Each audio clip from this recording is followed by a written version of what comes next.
Alors, chers amis, chers frères et sœurs, nous continuons notre partage, notre méditation sur ce thème que nous avons choisi, du fond de tes ténèbres, la lumière peut de nouveau briller.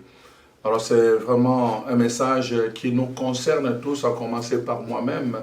Vraiment, le Seigneur veut venir nous visiter dans le profondeur de nos êtres, mais nous devons l'accueillir. Je parlais tout à l'heure du paradoxe.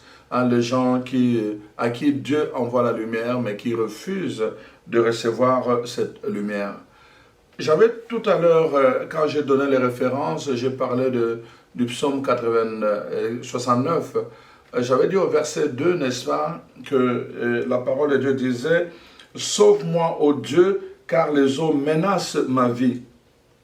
J'enfonce dans la boue, n'est-ce pas, sans pouvoir me tenir. Sauve-moi, ô Dieu, car les eaux menacent ma vie. » Voyez-vous? Donc, quand les eaux menacent là, quand on est dans la mer et tout le reste, et que la mer commence à s'agiter, c'est qu'il y a des tempêtes. Ça se manifeste par les tempêtes. Ça se manifeste par les tempêtes. Tout commence dans les profondeurs. Dès que le profondeur atteint la surface, alors ça se manifeste par les tempêtes. Les tempêtes qui viennent agiter notre vie. Voyez-vous, je suis menacé par les eaux. Menacé par les eaux. Les tempêtes viennent menacer nos vies. Et nous devons vraiment en être conscients parce que si nous ne sommes pas conscients, ça peut être dangereux. Voilà pourquoi, chers frères et sœurs, il est important que nous puissions regarder la façon dont notre vie est menacée. Et c'est le parcours que je veux faire avec vous, vraiment à travers cet enseignement. Je voudrais vraiment prendre le temps que tous ensemble, nous puissions vraiment comprendre ces choses-là. La parole, nous avons à nous poser vraiment une question profonde. Hein, parce que quand la mer s'agite, c'est qu'il y a des tempêtes.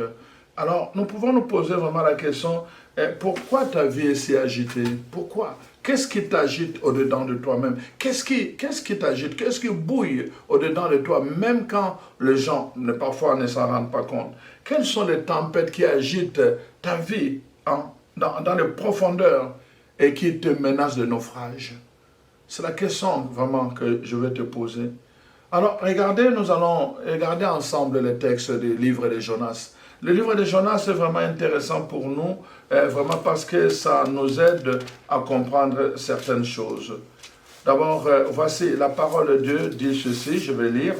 C'est un texte que je vous confie à le lire vous-même. Je vais lire le tout et puis je vais commenter. La parole de l'Éternel fut adressée à Jonas, fils d'Amittai, en ce mot. Lève-toi, va Ninive, la grande ville, et crie contre elle, car sa méchanceté est montée jusqu'à moi. Jonas s'éleva pour s'enfuir à Tarsis, loin de la face de l'Éternel. Il descendit à Jaffo et trouva un navire qui allait à Tarsis. Il paya le prix du transport et s'embarqua pour aller avec le passager à Tarsis, loin de la face de l'Éternel.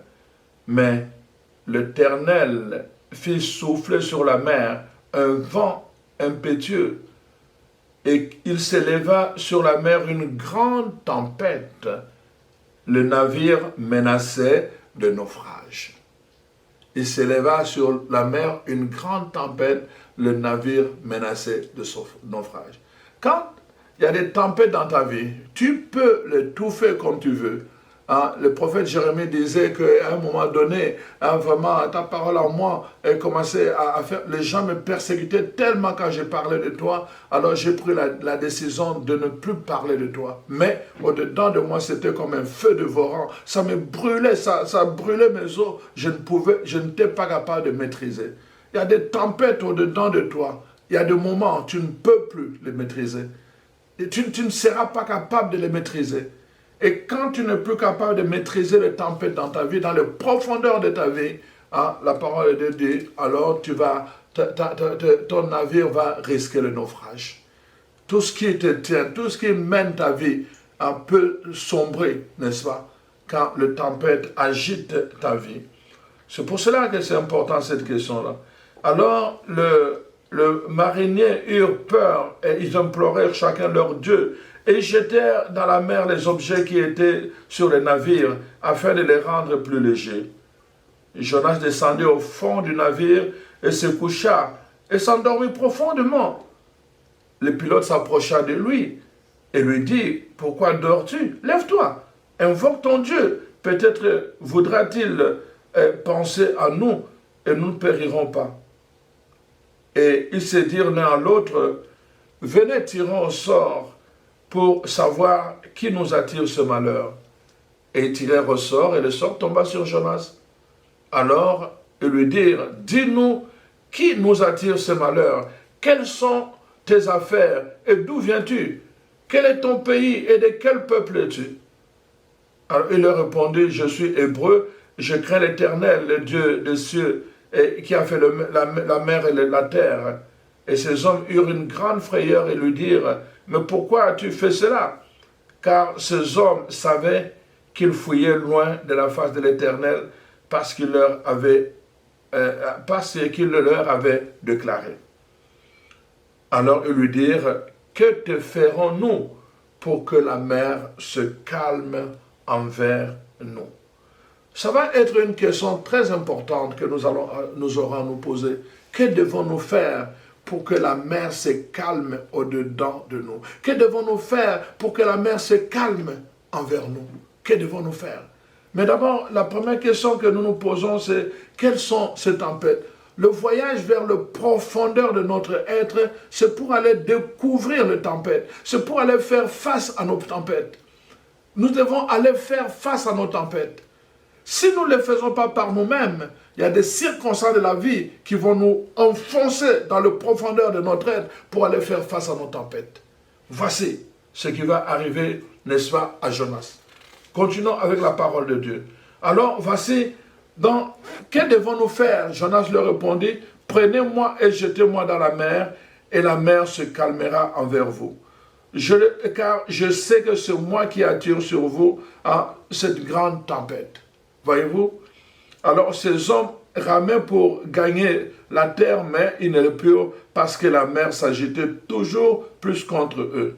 Alors ils invoquèrent l'Éternel et dirent, « Ô Éternel, et voilà, ne nous fais pas périr à cause de la vie de cet homme, et ne nous charge pas du sang innocent, car toi, Éternel, tu fais, n'est-ce pas, ce que tu veux. » Et puisque tu y pries, alors ils prirent Jonas et le jetèrent dans la mer, et la fureur de la mer s'apaisa. Voyez-vous, c'est quand Jonas est entré dans le profondeur de la mer que la mer s'est apaisée. C'est quand tu vas affronter le profondeur de ton être que la mer va s'apaiser. Il y a des tempêtes dans nos vies qui se manifestent parce que dans le profondeur, il y a un problème que nous avons caché pendant longtemps. Il y a des tempêtes qui se manifestent dans nos vies parce que dans le profondeur de notre être, il y a des blessures que nous avons enfouies, qui sont encore, comme on dit, des volcans en ébullition, mais qui sont en fait cachés, qui ne sont pas en fait en action, en activité, mais ils sont quand même, ils sont en ébullition, jusqu'au moment où ça va sauter. Et tout va basculer. Il y a des tempêtes dans ta vie parce que tu n'as jamais affronté le profondeur de ta vie. Tu n'as jamais affronté les blessures profondes enfouies au-dedans de toi.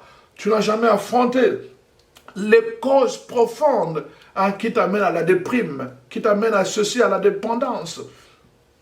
C'est pour ça qu'il y a des tempêtes. Tant que tu ne tombes pas, il y a des événements, des circonstances qui pourront te plonger dans le profondeur de ton être. Voyez-vous, Daniel ne pensait pas qu'on allait les jeter dans la mer. Et là, il n'avait pas de choix. Il devait aller affronter le profondeur de la mer. Il devait aller affronter le profondeur de la mer pendant 3 jours. Quel voyage! pendant 3 jours. Et c'est le voyage que je veux faire avec vous. Nous allons faire ce voyage-là, aller affronter les profondeurs de la mer, cette mer qui s'agite pour calmer la mer. Que devons-nous faire pour que la mer se calme contre nous? Que dois-tu faire pour que la mer de ta vie se calme contre toi? Tu dois d'abord aller dans les profondeurs. Tu dois aller affronter les profondeurs de la mer. Voyez-vous? Et alors la parole de Dieu nous dit, l'Éternel fit venir un grand poisson pour engloutir Jonas. Et Jonas fut dans le ventre du poisson pendant 3 jours. La mer n'est pas là pour... La mer ne sera pas là pour te tuer. Non. Tu seras englouti, mais pour affronter cette peur. Pour affronter cette peur qui t'habite depuis des années à cause de tes espérances du passé. Tu as besoin vraiment de l'affronter. Et c'est le travail que nous avons à faire en tant qu'enfants de Dieu. Vous allez voir, comme je vais le dire dans, dans la suite de ma méditation, mon partage, vraiment, nous ne pouvons pas simplement dire nous sommes des chrétiens, nous prions Dieu. Non, Dieu, comme je vais l'expliquer vraiment dans la suite, Dieu nous a créé une unité. Tant que ces éléments qui constituent l'unité ne sont pas en harmonie, même si nous prions Dieu, parce qu'il nous a créé unité, alors ça ne vaut pas la peine. Il y a cette dimension que nous devons aller dans les profondeurs, affronter, et nous avons besoin de la lumière, justement, que Dieu lui-même nous donne. Voyez-vous, dans les profondeurs, Dieu envoie un poisson, non pas pour que nous ne soyons pas engloutis dans les eaux. Dieu envoie un poisson. Pendant ce temps de profondeur, nous allons réfléchir. Pendant ce temps de profondeur, nous allons prendre une décision. Est-ce que nous continuons sur le chemin de la mort? Ce chemin-là où nous vivons dans l'hypocrisie. Voyez-vous, nous faisons semblant d'être heureux, nous faisons semblant d'être quelqu'un, alors qu'au-dedans de nous, nous sommes morts, nous sentons mauvais, nous sommes des ossements desséchés. Alors qu'au-dedans de nous, c'est des sépulcres vraiment, où il y a des ossements desséchés. Allons nous continuer comme ça? Non. En allant affronter les profondeurs de notre être, comme Jonas pendant 3 jours, n'est-ce pas? Nous allons, n'est-ce pas, être amenés à prendre une décision. Soit nous continuons de la même façon et nous mourrons, soit nous faisons demi-tour, nous prenons le chemin de la vie et nous vivrons. Chemin devant toi, la mort et la vie choisie. Voilà ce que fait en fait le voyage que nous avons à faire dans le profondeur de notre être. Alors, chers frères et sœurs, voyez-vous, non, alors que Dieu avait donné une direction à Jonas, quand nous parlons de direction, nous parlons de sens de la vie, n'est-ce pas? On peut parler de sens de la vie. Dieu a donné un sens à notre vie. Dieu donne un sens, une signification à notre vie et une direction. Dieu avait donné une direction, n'est-ce pas, à Jonas, mais Jonas choisit plutôt. Il choisit plutôt sa propre direction. De ce fait, n'est-ce pas, il désobéit à Dieu. Il prend une direction contraire à la direction de Dieu. Mais cela a des conséquences, voyez-vous. Donc, il s'enfuit loin de la source de la vie. Plus tu t'enfuis de la source de l'alimentation, plus tu vas tomber à sec. Voyez-vous, prenez simplement votre cellulaire. Si vous allez proche des endroits où il y a des antennes, vous allez voir que votre cellulaire va bien fonctionner.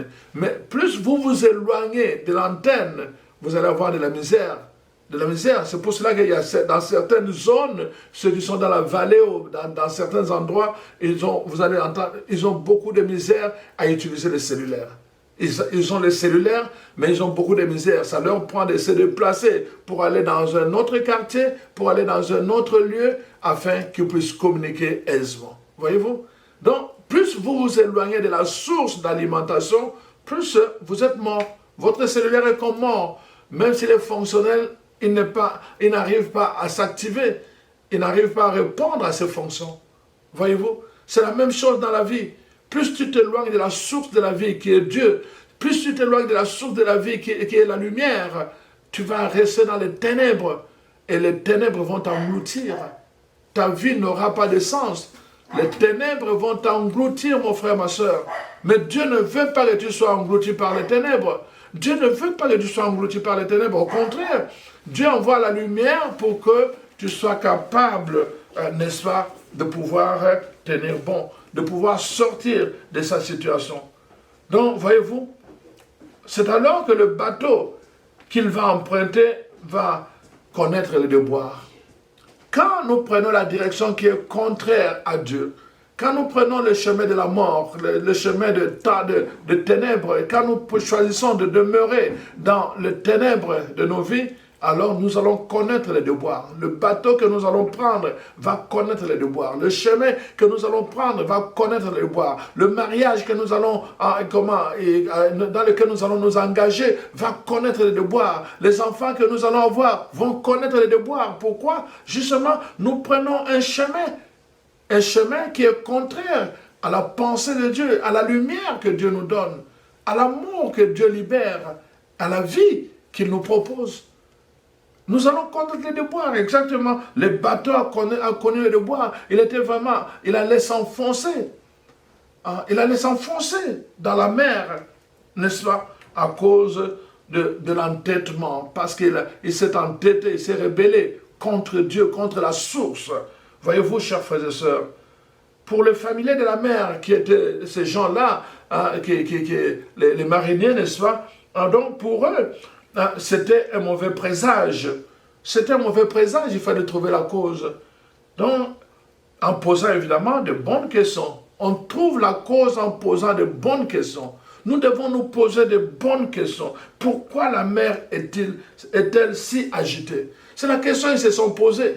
Pourquoi nous voyageons souvent? Nous connaissons, les gens savent quand le nuage vient de tel côté, nous savons qu'il va pleuvoir. Quand le nuage vient de l'autre côté, oh non, ça va passer. Les gens disent, par expérience, les gens ont acquis une certaine maîtrise d'interprétation. C'est la même chose, le marin savait ça. Ça faisait longtemps qu'il voyageait, il ne pouvait pas comprendre d'un coup, la mer pouvait s'agiter comme ça, de cette façon-là. Ils ont posé de bonnes questions. D'où vient cette agitation de la mer? Nous devons comprendre. Et comme ils étaient des païens, ils ont invoqué leur Dieu. Mais en même temps aussi, ils ont jeté le sort. Et le sort est tombé, n'est-ce pas, sur la cause. Donc, il s'éleva sur la mer une grande tempête. Et le navire menacé, n'est-ce pas, de naufrage. Et ils ont trouvé la cause. Et la cause, c'était, n'est-ce pas, Jonas. Voyez-vous? Donc, qu'est-ce qu'il fallait faire pour que la mer soit apaisée?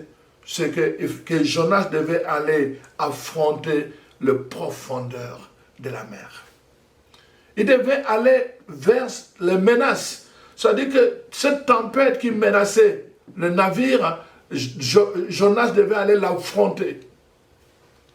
C'est pour cela que je suis en train de vous amener dans ce voyage intérieur. Pour que nous apprenions à affronter les tempêtes de nos vies, que nous apprenions à affronter nos ténèbres profondes, que nous apprenions à affronter nos enfers intérieurs. C'est la démarche que je vous propose. Allez dans le profondeur. Allez dans le profondeur. C'est dans le profondeur que vous allez jeter le filet.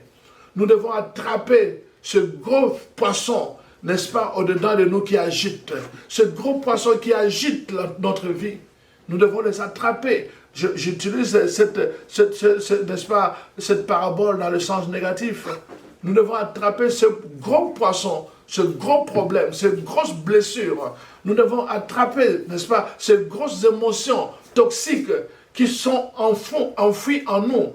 Nous devons jeter le filet dans le profondeur pour attraper ce gros poisson, ce gros problème, ces grosses blessures, ce gros souvenir qui nous hante jusqu'à présent.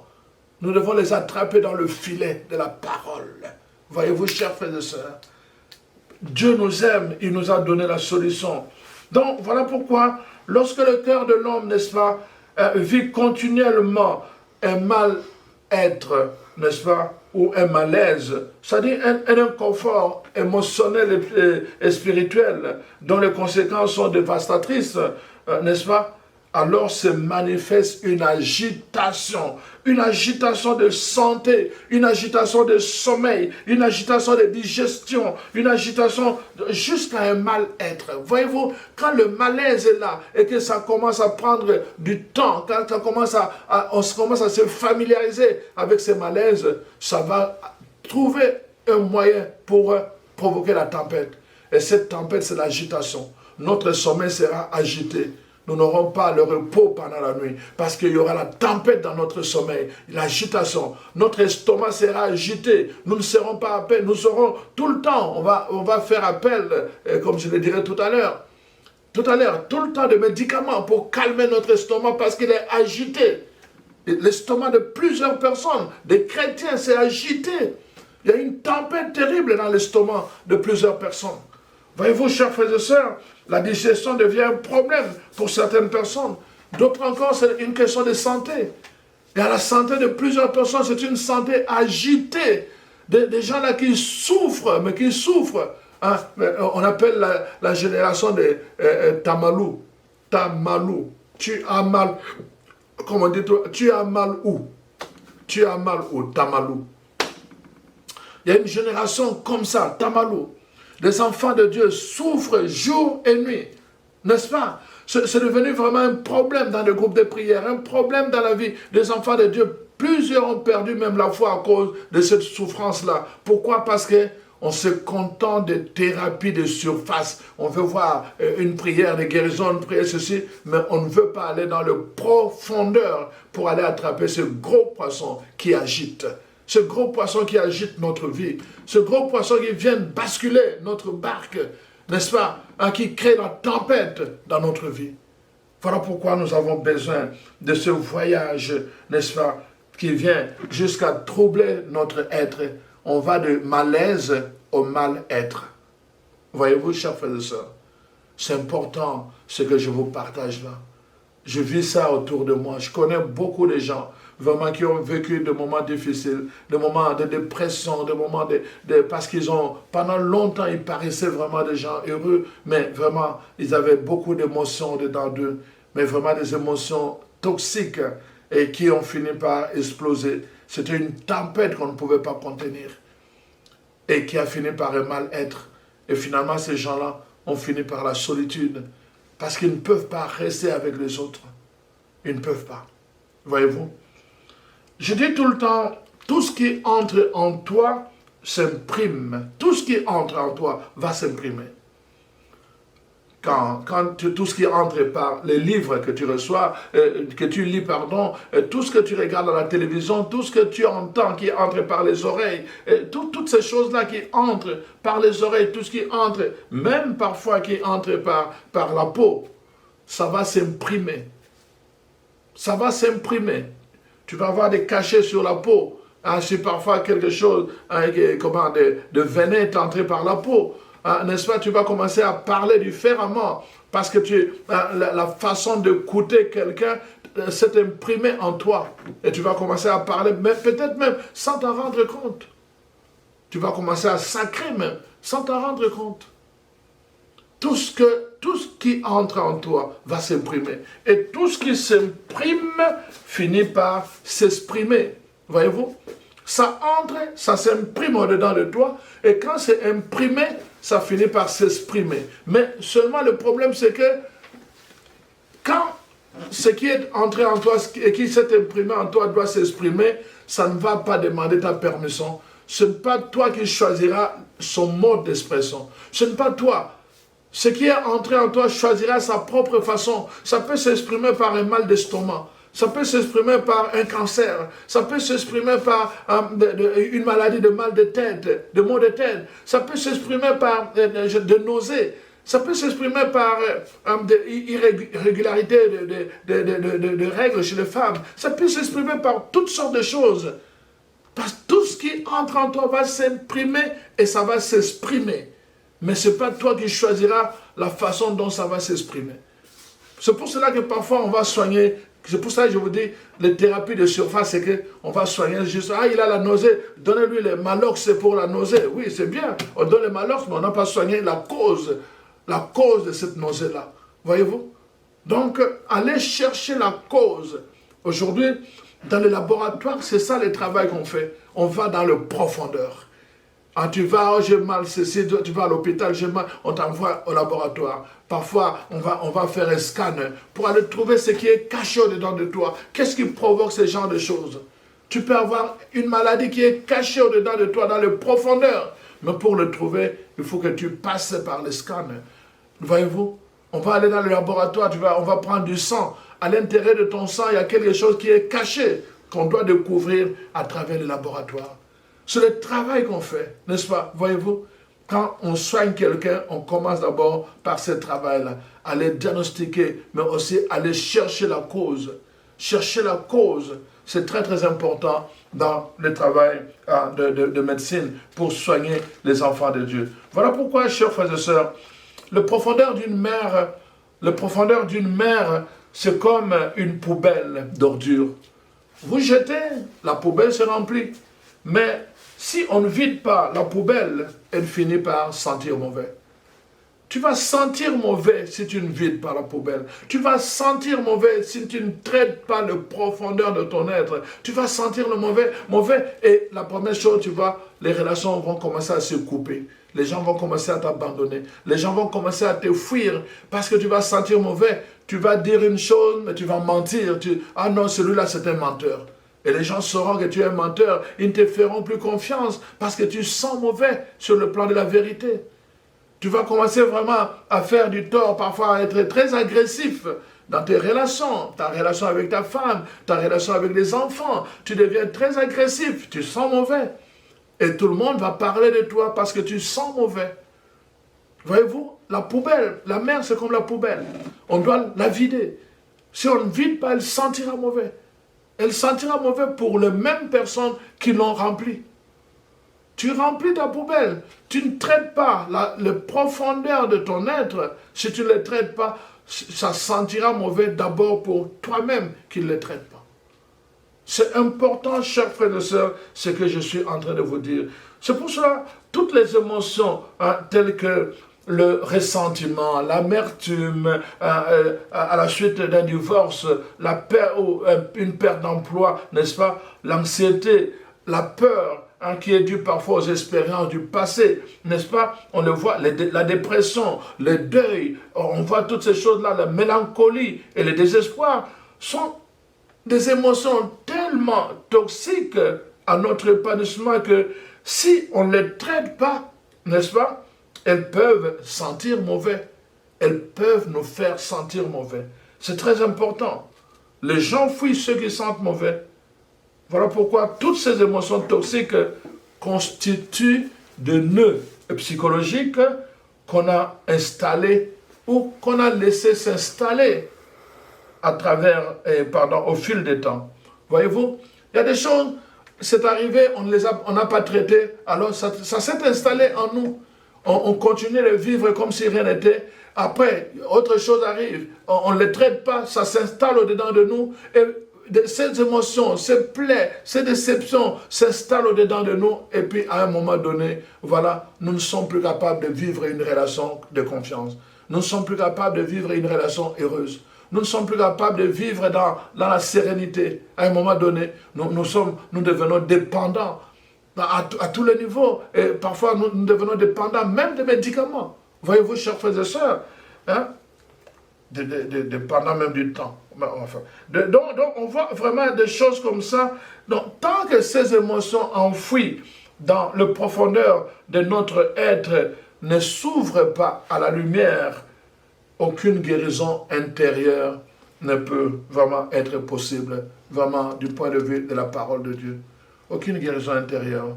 Chers frères et sœurs, c'est très important. Le but, vraiment, ce n'est pas de condamner. Le but, c'est de proposer une voie de sortie. Il y a une sortie parce qu'il y a une lumière. La lumière vient dans nos ténèbres pour nous éclairer. La lumière ne vient pas pour nous condamner. La lumière vient pour nous éclairer. Voilà pourquoi c'est important que nous puissions accueillir cette lumière, que nous puissions l'accueillir dans notre être profond. Parce que c'est là, justement, là où il y a les profondeurs, là où il y a les ténèbres, que nous avons besoin d'être éclairés. Quand nous avons la lumière, nous pouvons nommer le mal, nous pouvons nommer la cause, nous pouvons nommer le problème. Donc, à un moment donné, les gens du monde utilisent l'hypnose. Ils vont endormir quelqu'un et ils vont le faire voyager, n'est-ce pas, dans le passé, dans son passé. Il va faire le voyage de sa vie. Et alors la personne va commencer à ressentir les émotions profondes de ce qu'ils ont vécu à tel ou tel moment de leur vie. Voyez-vous? Mais nous n'avons pas besoin de faire l'hypnose. Parce que si nous accueillons la lumière de Dieu, cette lumière nous aide justement, n'est-ce pas, à faire ce voyage de profondeur pour nommer le mal qui est à la cause de notre détresse. Alors, nous allons terminer cette première partie qui donne les balises de notre réflexion.